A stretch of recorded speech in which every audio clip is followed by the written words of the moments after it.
Shalom keluarga damai, bersyukur kita dapat kembali membaca dan merenungkan firman Tuhan melalui Samas 14 Juli 2022. Sebelum merenungkan firman Tuhan, mari kita berdoa. Tuhan, terima kasih atas kasih dan rahmat-Mu. Kami kembali ingin merenungkan sebagian dari firman-Mu.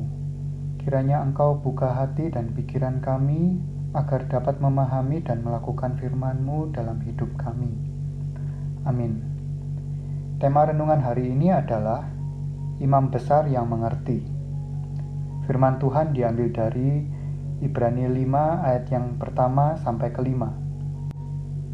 Sebab setiap imam besar yang dipilih dari antara manusia ditetapkan bagi manusia dalam hubungan mereka dengan Allah, supaya ia mempersembahkan persembahan dan korban karena dosa.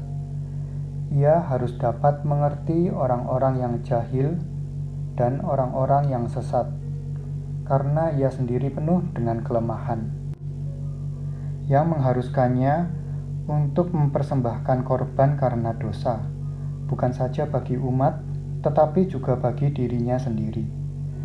Dan tidak seorang pun yang mengambil kehormatan itu bagi dirinya sendiri, tetapi dipanggil untuk itu oleh Allah, seperti yang telah terjadi dengan Harun.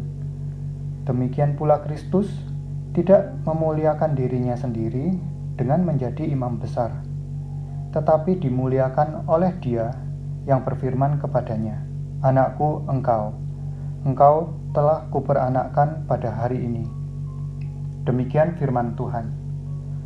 Keluarga damai, ketika hukum Taurat telah diturunkan di atas Gunung Sinai, suku Lewi dianggap sebagai pelayan bagi kemah suci, sementara keluarga Harun dipilih Tuhan menjadi imam.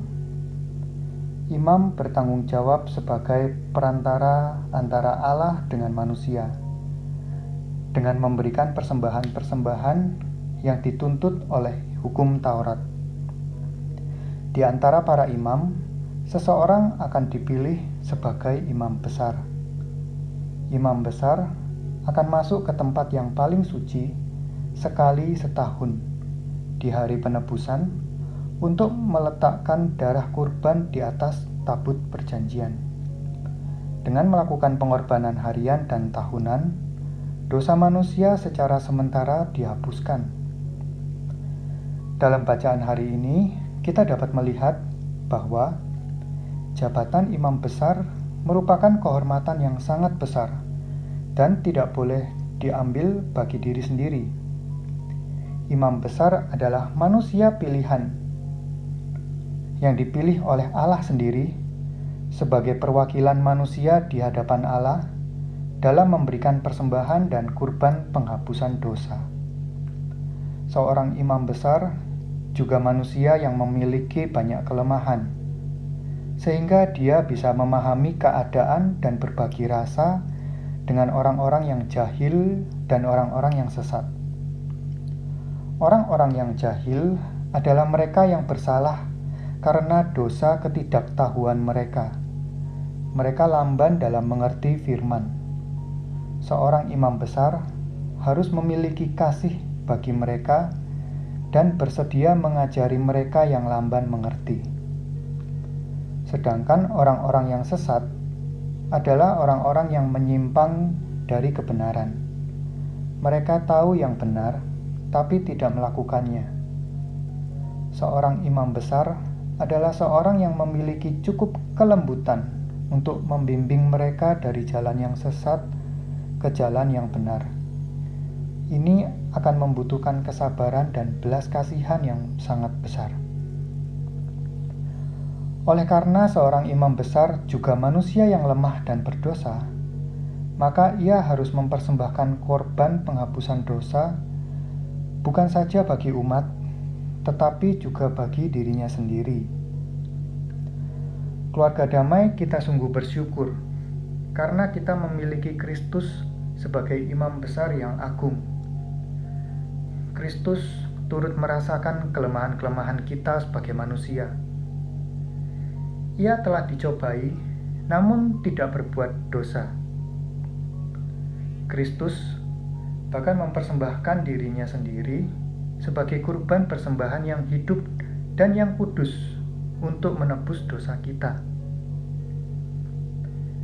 Dalam menjalani kehidupan, seringkali kita menghadapi berbagai persoalan dan tantangan hidup. Kita adalah manusia yang banyak kelemahan dan mudah jatuh ke dalam dosa.